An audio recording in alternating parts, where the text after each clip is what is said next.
매주 금요일은 제11대 경기도의회 의원들과 함께 골목길 민생 현안과 그 대안을 짚어보는 시간이죠. 민생의회. 오늘은 MZ세대로 경기도의회 최연소 도의원인 이자영 의원님 모셨습니다. 안녕하세요. 네, 안녕하세요. 네, 오늘의 기후 청취자분들께 의원님 개인 소개를 좀 해주신다면요. 오늘의 기후를 청취하시는 1,400만 경기도민 여러분 반갑습니다. 저는 99년생 경기도의회 최연소 의원 이자영입니다. 반갑습니다. 네, 99년생 분이 99.9 라디오에 나오신 건가요? 네, 9와 인연이 깊은 것 같아요. 진짜 21세기가 시작되기 딱 직전에 그럼 태어나신 거네요. 네, 맞습니다. 지금 이제 초선이신 거죠? 네, 초선이고요. 지금 이제 경기 교육의 발전을 논의하고 있는 경기도의회 교육행정위원회에 소속돼서 의정활동을 펼치고 있습니다. 우리 지지난번에 장민수 의원님 나오셔서 네. 더불어민주당의 그 청년 비례 선정을 할 때 저 서바이벌 토론회를 해서 본인 한 명, 또 여성 한 명, 두 사람이 됐다 했는데 바로 그 여성 분이신 거죠. 서바이벌 토론에서. 네, 서바이벌에서 살아남은. 네, 마지막까지 살아남았던 청년 후보. 그러면 뭔가 정책위에서 청년의 대표성을 띠는 활동도 하실 것 같아요. 네, 맞아요. 지금 이제 경기도의회 더불어민주당 정책위원회에서 부대표로 활동을 하고 있고요.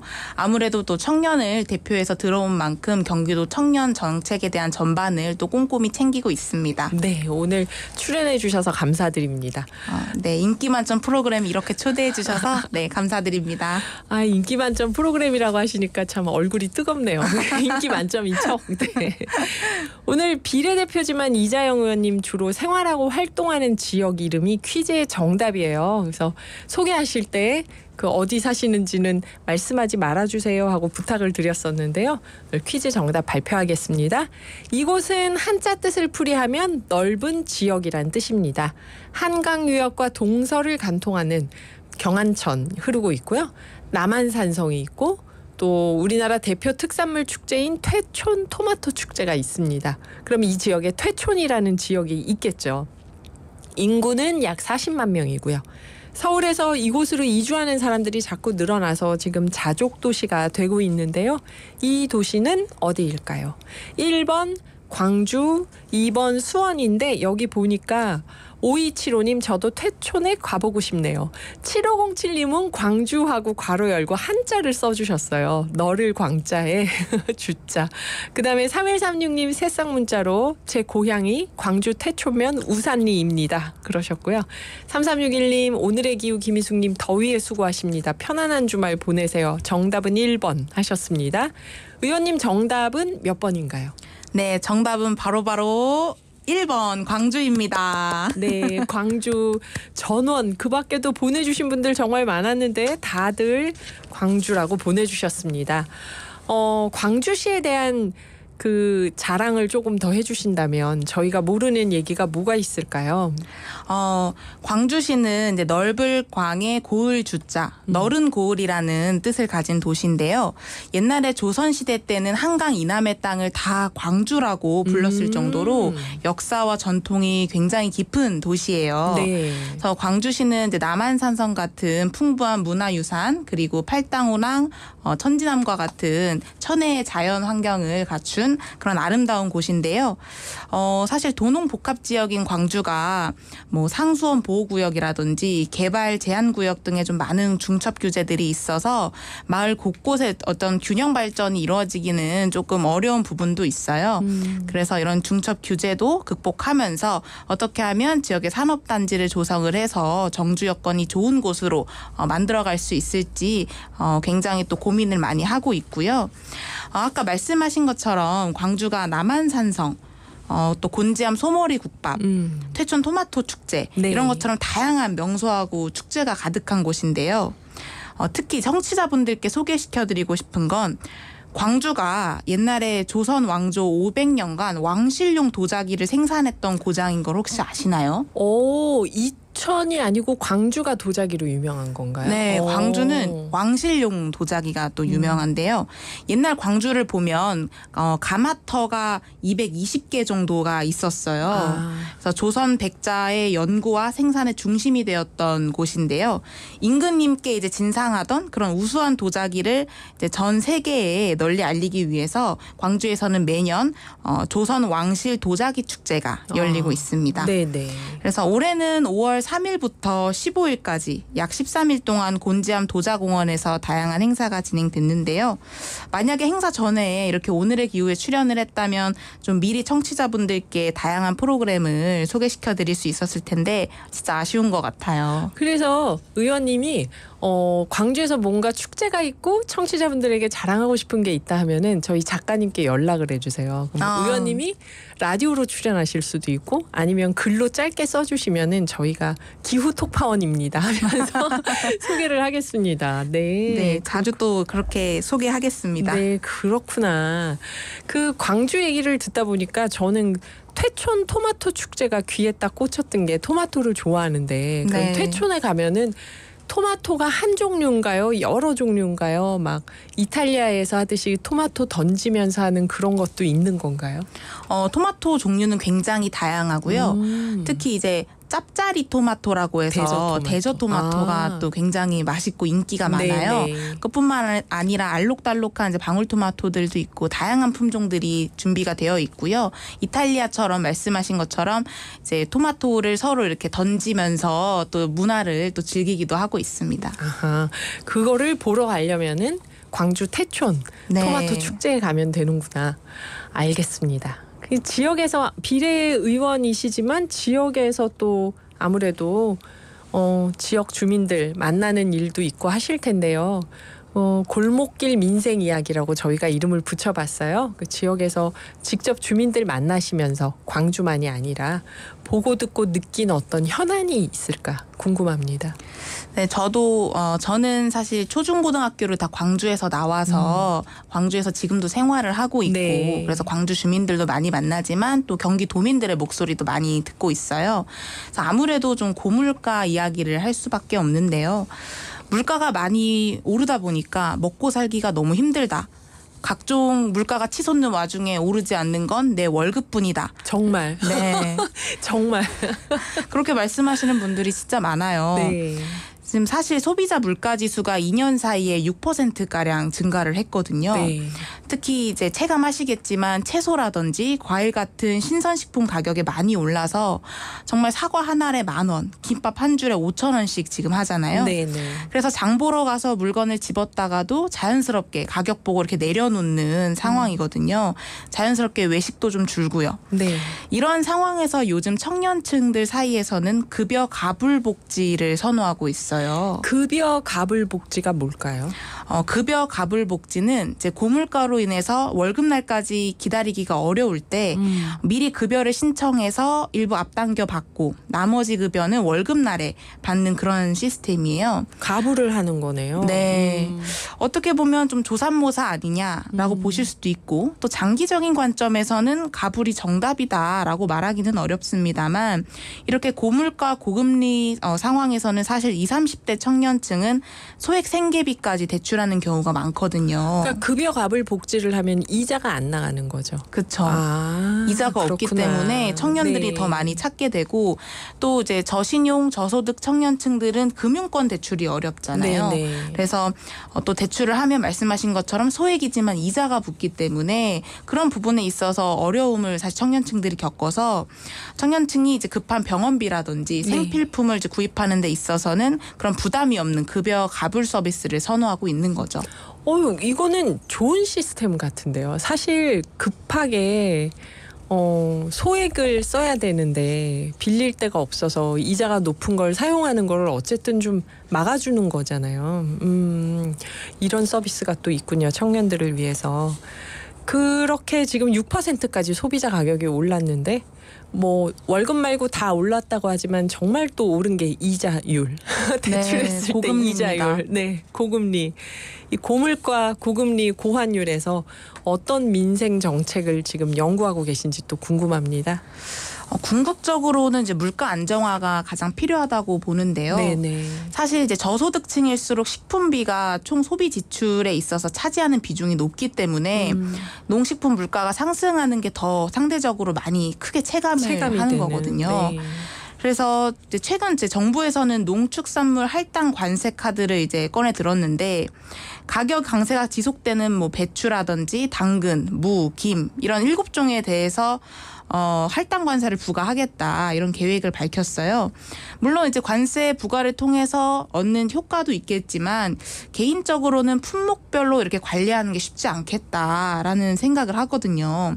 나중에는 사실 정부가 지정한 7개 품목 외에 어떤 변수가 발생을 할지, 그러니까 어떤 품목의 가격이 오를지를 우리가 모르는 거기 때문에 궁극적으로는 이제 물가 급등의 근본적인 원인을 분석을 해야 한다고 생각을 하고요. 네. 이런 유통 구조를 개선해서 공급 가격을 좀 안정화시키면서 동시에 어느 정도 민생 지원금을 지급을 해서 이제 소비를 진작하고 경제를 활성화하는 그런 방안들이 좀 필요하다고 봅니다.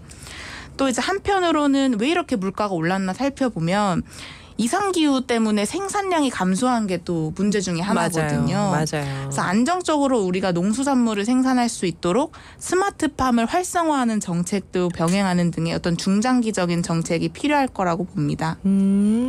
기후위기 대응 얘기까지 딱 해주시니까 오늘 깔끔하게 얘기가 정리가 되네요. 그렇죠. 그러니까 말씀해 주신 걸 생각해 보면 근본적으로 물가 안정이 필요한데 지금 물가 안정시키면서 또 한쪽으로는 소비 진작을 위해서 지원금이 필요하고 지금 지원금을 더불어민주당에서는 그 지역 화폐로 해가지고 네. 그 지역 소상공인들에게 가게 하자는 거잖아요. 그 지원금이 필요하고 기후 위기 때문에 농산물 물가가 오른다면 스마트팜 정책도 적극 펼 수 있다. 이렇게 좀 다각적으로 말씀을 해주셨는데요. 여기 8363님이 이자영 의원님 안녕하세요. 저도 나중에 이자영 TV 구독하고 싶습니다. 유튜브 운영하시나요? 네. 창원에서 처음 인사드립니다. 반갑습니다 하시면서 이자영 의원님은 어느 고등학교 출신인가요? 광주에 네. 어느 고등학교인가 여쭤보시는 듯해요. 답변해도 되나요? 그럼요. 네. 저 광주 중앙고등학교 출신이고요. 광주에서는 또 명문으로 알아주는 그런 학교를 나왔습니다. 초중고를 다 경기도 광주에서 나오셨는데 광주 중앙고등학교 출신이시라고 합니다. 오늘 11대 경기도의회 의원들과 골목길 민생 현안 짚어보는 시간인데요. 이자영 의원님과 시간을 가지고 있습니다. 윤도현의 오늘은 듣고 5부에서 이야기 이어갈게요. 오늘의 기후 5부 시작합니다. 매주 금요일은 제11대 경기도의회 의원들과 골목길 민생 현안과 그 대안을 짚어보는 시간이죠.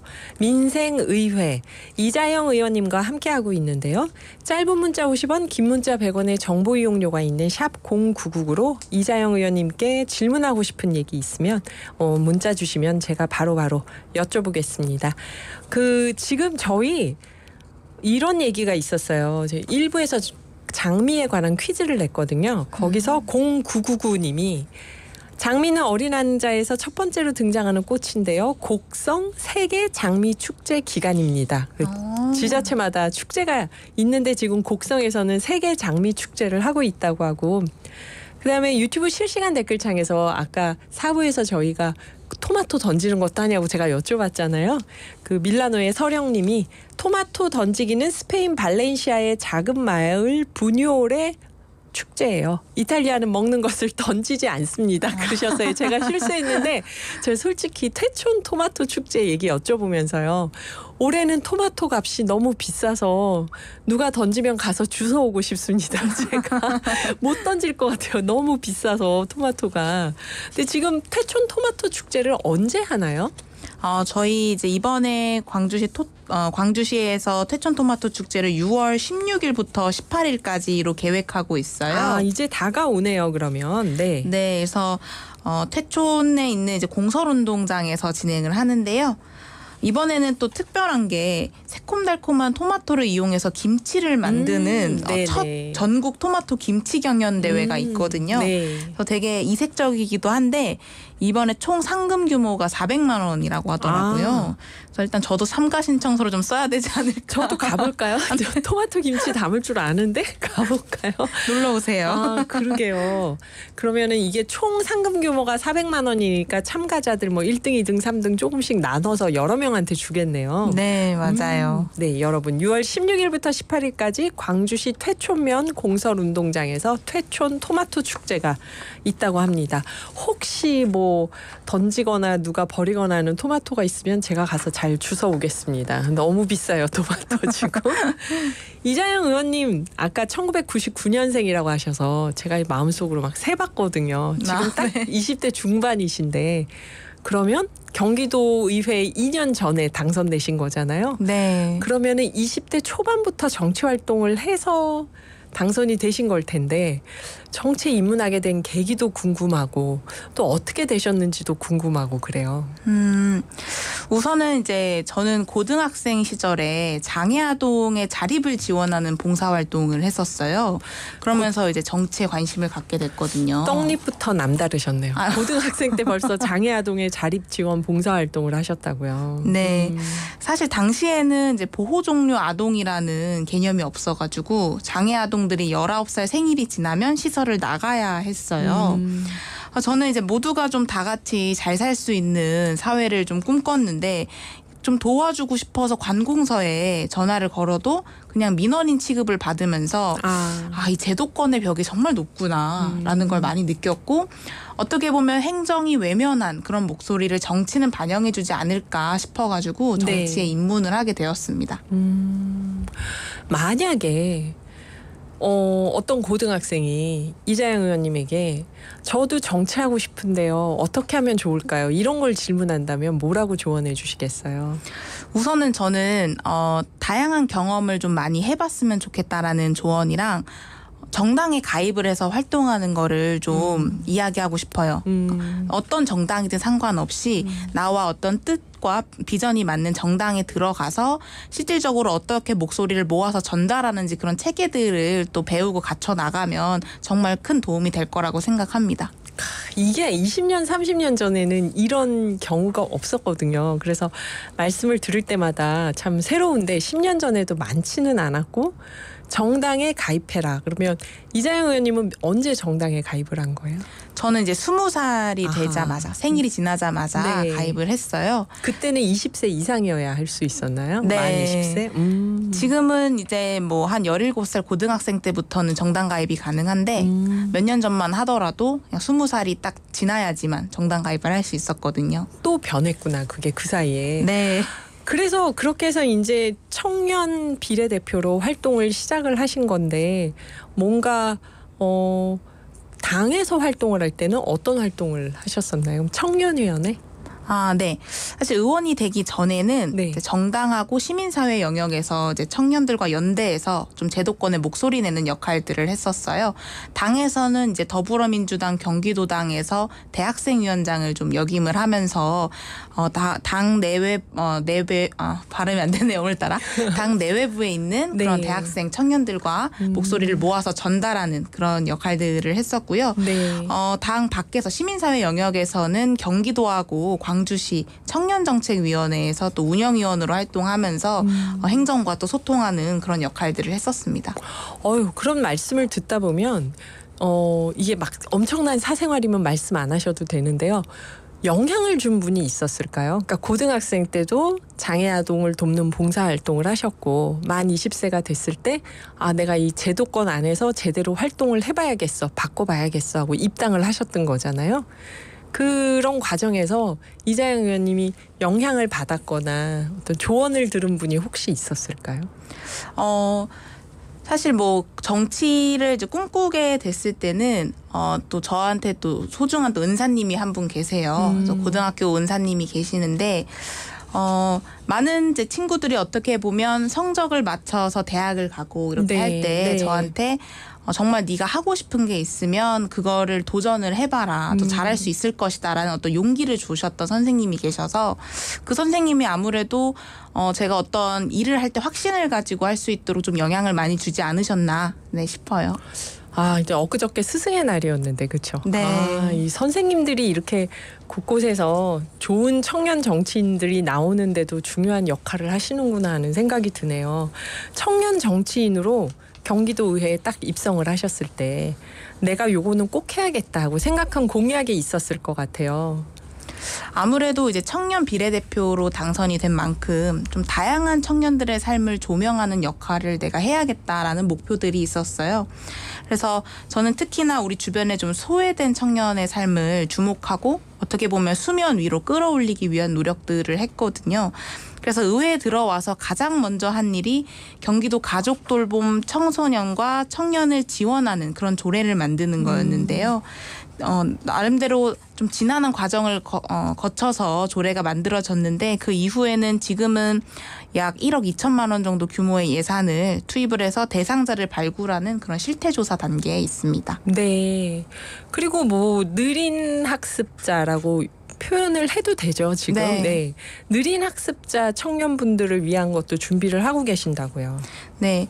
사실 이제 경기도에서 느린 학습자를 대상으로 하는 이제 지원 조례들은 있는데 이제 가장 고민을 하는 게 이 느린 학습자 청년들이 학생 때는 부모님의 케어 하에서 이제 성장할 수 있고 한데 성인이 된 다음부터는 스스로가 결정을 해야 되고 취업을 해야 되고 이런 부분들이 있잖아요. 그런 데 있어서 좀 어려움을 겪고 있거든요. 그래서 어떻게 하면 좀 각 시군에 또 이제 뻗어가서 경기도를 넘어서 각 시군에 뻗어가서 우리 느린 학습자 청년들이 삶을 잘 적응하고 본인들의 삶을 만들어 나갈지 그 부분에 대해서 좀 고민을 많이 하고 있습니다. 네. 어떻게 생각하세요? 이 청년 정치인의 역할, 뭔가 내가 왜 청년 정치인으로서 도의회에 있는가 하는 거에 대해서 개인적으로 좀 생각하셨던 게 있으면 또 궁금합니다. 사실 이제 청년 정치인, 그러니까 젊은 정치인의 역할은 두 가지 정도라고 전 생각을 해요. 먼저 이제 현재 존재하는 어떤 정치 풍토의 인식을 개선하는 것인데요. 정치는 좀 어렵다. 정치인만 하는 그들만의 리그다. 이런 인식을 좀 바꾸고 정책적인 역량을 보여주고 시민들과의 신뢰를 형성해서 우리가 함께 만들어가는 리그다라는 걸 보여주는 거죠. 그리고 이제 두 번째는 시민사회로부터의 어떤 정책적인 자문을 받는 거를 뛰어넘어서 네. 실제로 새로운 사람들이 제도권 안으로 유입되고 참여할 수 있고 이런 환경을 마련하는 거라고 생각을 해요. 그래서 같이 치열하게 토론하고 정책적으로 반영할 수 있는 기회를 형성을 해야 되고요. 그런 제도권과 시민사회 간의 연결고리 역할들을 젊은 정치인들이 해야 한다고 생각을 합니다. 네. 아유, 뭔가 정치한다고 하면은 출세하려고 그래. 뭐 권력욕이 많아. 뭐 이런 관종이야. 뭐 이런 생각들, 선입견들이 있잖아요. 근데 제가 지난번에 나온 두 분의 의원님을 뵀을 때도 그렇고 오늘 이자영 의원님 뵈면서도 경기도 의회는 뭔가 지역 밀착형이라는 느낌이 들고 분위기가 제가 막연히 알고 있던 정치인들의 분위기와 참 다르다 그런 생각이 들어요. 저희가 지금 노래 한 곡 듣고 의원님도 잠깐 쉬시고 이야기 이어가겠습니다. 안드레아 보첼리가 불렀죠. 마이 피우 코지 론다노. 네, 경기도의회 이자영 의원님과 이야기 나누고 있는데요. 유튜브 실시간 댓글창에 서령님, 느린 학습자 자립지원 초심 잃지 말고 그들 곁에서 항상 지켜주세요. 꼭 필요한 자리를 지키시는 이자영 의원님 응원합니다. 그러셨고요. 이혜수님이 이자영 의원님 멋있어요. 그러셨고요. 윤세호님 광주 중앙고등학교 출신 이자영 의원님 감사합니다. 그러셨는데요. 저는 이자영 의원님 개정한 조례 중에서 인상 깊었던 게 경기도 고등학교 현장 실습 지원에 관한 조례였잖아요. 이게 저희 친구들 중에서 고등학교를 실업계로 갔다가 이 현장 실습 갔던 친구들이 있었는데 몇 년 전에 그 고3 실업계 학생들이 잘못된 일 겪고 피해받고 하는 기사 나왔을 때 굉장히 분노하더라고요. 이 수십 년 동안 바뀐 게 하나도 없다고 실업계 학생들에 대해서는. 그리고 굉장히 분노하는 걸 제가 듣고 기억했던 게 있어서 이자영 의원님 경기도 고등학교 현장 실습 지원에 관한 조례를 개정하셨다고 해서 눈이 번쩍 뜨였는데요. 이거는 어떻게 발의를 하신 건가요? 사실 다들 다음 소희라고 영화를 보셨는지 모르겠어요. 지난 2017년도에 전주 콜센터에서 근무하고 있던 현장 실습생이 감정 노동에 시달리다가 결국은 극단적인 선택을 한 사건을 모티브로 한 영화인데요. 영화 속에 이제 19살 소희가 일하다가 부당한 대우를 받고요. 현장 실습을 거부할 권리도 고충을 듣고 도와주고 지켜줄 수 있는 선임자도 없고요.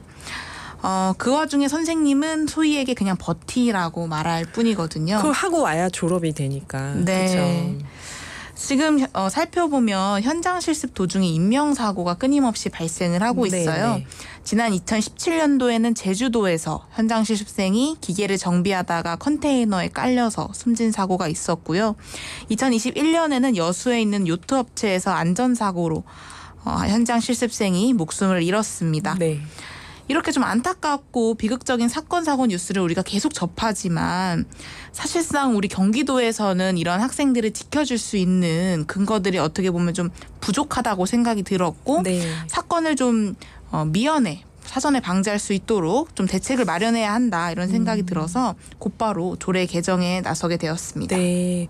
그러니까 사실 사망을 해야 뉴스에 나오니까 요건만 있지 부상을 입거나 여러 부당한 일을 겪은 건 정말 부지기수일 거 아니에요, 이게. 네. 그렇구나. 어떻게 개정됐는지를 조금 여쭤봐도 될까요? 주요 내용들을 좀 간단하게 말씀을 드리면 학생의 안전을 보장하는 내용이 추가가 된 건데요. 현장 실습생이 산업재해 또는 신체적, 정신적인 위험을 느낀 경우에는 스스로 현장 실습을 거부하거나 중지할 수 있도록 했고요. 네. 만약에 교육감이나 학교장이 계약 위반이나 부당한 대우를 받는다고 판단이 되면 즉시 실습을 중단시켜서 학생을 보호할 수 있는 방안을 마련했습니다.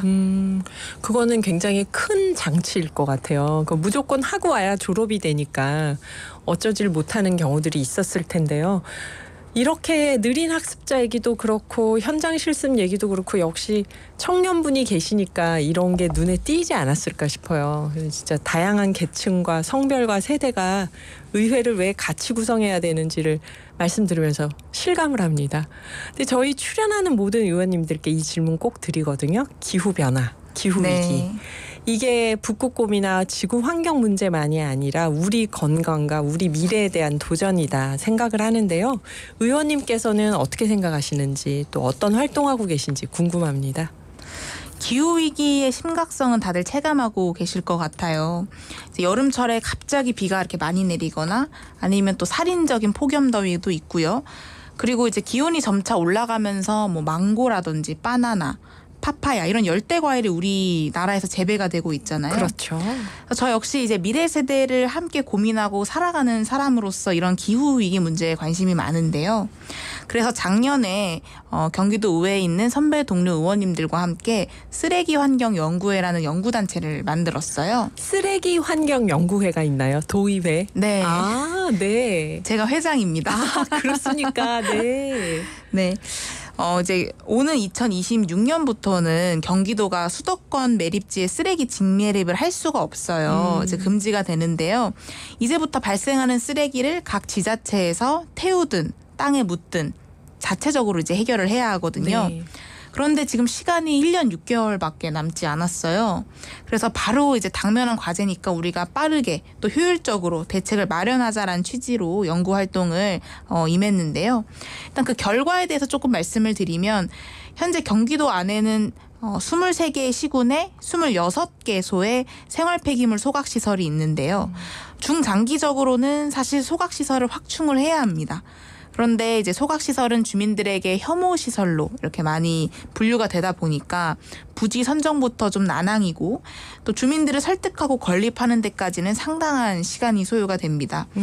그래서 뭐 단기적으로는 쓰레기 양을 줄이고 재활용률을 높여야 되는데요. 어떻게 보면 너무 당연한 얘기를 하는 거 아니야? 라고 이제 생각하실 수도 있는데 생각보다 이제 이게 지켜지기가 어렵더라고요. 네, 어려워요. 네, 그래서 재활용 분리를 다들 가정에서 하고 계시지만 의외로 또 분리 배출 방법이 헷갈려서 잘 이제 실수를 하시는 부분도 많고 분리 배출해도 제대로 재활용이 안 되는 경우도 많고, 그렇죠? 네, 맞습니다. 그래서 이러한 이제 자원순환 전문가라든지 활동가를 좀 양성을 해서 네. 주민 참여형 교육을 통해서 좀 실질적으로 재활용률 높이는 방안을 좀 검토를 해야 합니다. 그리고 막 일회용품 사용하는 것도 어떻게 네. 뭐 도의회에서 조례로 어떻게 좀 물론 중앙정부의 법안이 있어야겠지만 아까 뭐라고 하셨죠? 쓰레기 환경연구회? 네. 열띤 활동을 부탁드립니다. 지구는 저희에게 맡기세요. 네. 좀 부담스럽네요. 아닙니다. 든든하네요, 진짜. 그 정말 외국 정치인들 보면 메르켈이나 이런 분들, 유럽에서 총리된 분들 보면 그 좌파든 우파든 상관없이 시작을 당에서 청년 당원으로 시작해서 차곡차곡 올라온 분들이 많았거든요. 네. 근데 지금 의원님 말씀 들으면서 이자영 의원님 말씀 들으면서 이분이 30대, 40대, 50대가 될 때 어떤 정치인이 되어 계실까 상당히 궁금했습니다. 저희가 설레는 마음으로 기다리겠습니다. 네, 의원님 오늘 40분 동안 민생과 지역 현안에 대해서 열띤 이야기 해주셨는데요. 마지막으로 청취자분들께 하시고 싶은 말씀이 있다면요. 네. 1,400만 경기도민 여러분, 그리고 41만 광주 시민 여러분, 푸르름이 가득한 계절 5월이 다가왔습니다. 소중한 가족들과 함께 행복한 가정의 달인 시간 보내시길 바라고요. 저 이자영은 언제나 도민들 옆에서 목소리를 잘 귀담아 듣기 위해 민생 현장을 직접 발로 뛰고 또 더욱 낮은 자세로 경청하는 그런 경기도민의 내 편인 정치인이 되겠습니다. 오늘 초대해 주셔서 감사합니다. 감사합니다. 지금까지 이자영 경기도의회 의원이셨는데요. 기후가 민생 경제자, 미래 정치이기 때문에 저희 오늘의 기후에서는 이자영 의원님을 명예 기후 톡파원, 태촌 토마토 축제 얘기도 보내주세요. 명예 기후 톡파원으로 임명하고 앞으로 의정 활동에서 지구와 미래 세대를 위한 소식 수시로 나누기로 하겠습니다. 그 회장님도 되시니까 쓰레기 연구회 감사합니다, 의원님. 네, 오늘 감사합니다. 네.